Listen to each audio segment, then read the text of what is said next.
কিমান ভাল বৰষুণ পৰাৰ কাৰণে দিগদাৰি পাইছে নেকি?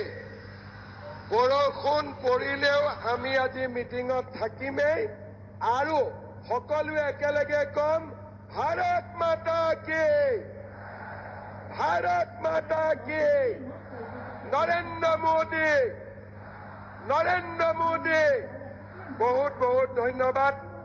আজিৰ সভাত আমাৰ মাজত উপস্থিত বিশ্বৰ সৰ্বাধিক জনপ্ৰিয় নেতা আৰু ভাৰতৰ সন্মানীয় প্ৰধানমন্ত্ৰী শ্ৰী নৰেন্দ্ৰ মোদী ডাঙৰীয়া, ভাৰতৰ পেট্ৰলিয়াম মন্ত্ৰী আমাৰ বিশিষ্ট অতিথি হৰদীপ সিং পুৰী ডাঙৰীয়া, কেন্দ্ৰীয় মন্ত্ৰী সৰ্বানন্দ সোণোৱাল ডাঙৰীয়া, মন্ত্ৰী অজন্তা নেওগ, অতুল বৰা, ৰূপেশ গোৱালা ডাঙৰীয়া, সাংসদ কামাখ্যা প্ৰসাদ তাছা ডাঙৰীয়া, সন্মানীয় বিধায়ক বিশ্বজিৎ ফুকন ডাঙৰীয়া, মৃণাল শইকীয়া ডাঙৰীয়া, ভৱেন ভৰালী ডাঙৰীয়া, উপস্থিত ৰাইজ, আই মাতৃসকল আৰু যুৱক যুৱতী বন্ধু বান্ধৱীসকল, আজি অসমৰ জাতীয় জীৱনৰ বাবে এক সোণোৱালী দিন।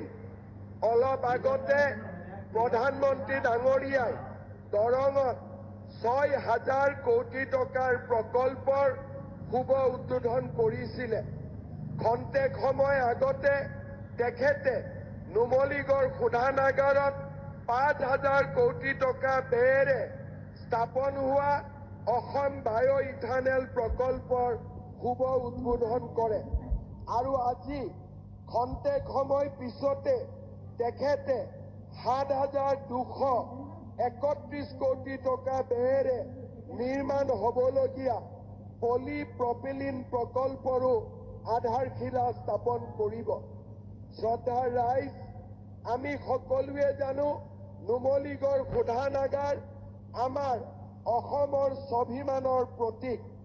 1999 চনত প্ৰধানমন্ত্ৰী অটল বিহাৰী বাজপেয়ীয়ে বাৰ্ষিক ৩ মিলিয়ন মেট্ৰিক টন ক্ষমতাৰ শোধানাগাৰ হিচাপে এই শোধানাগাৰটি দেশবাসীৰ বাবে উৎসৰ্গা কৰিছিল।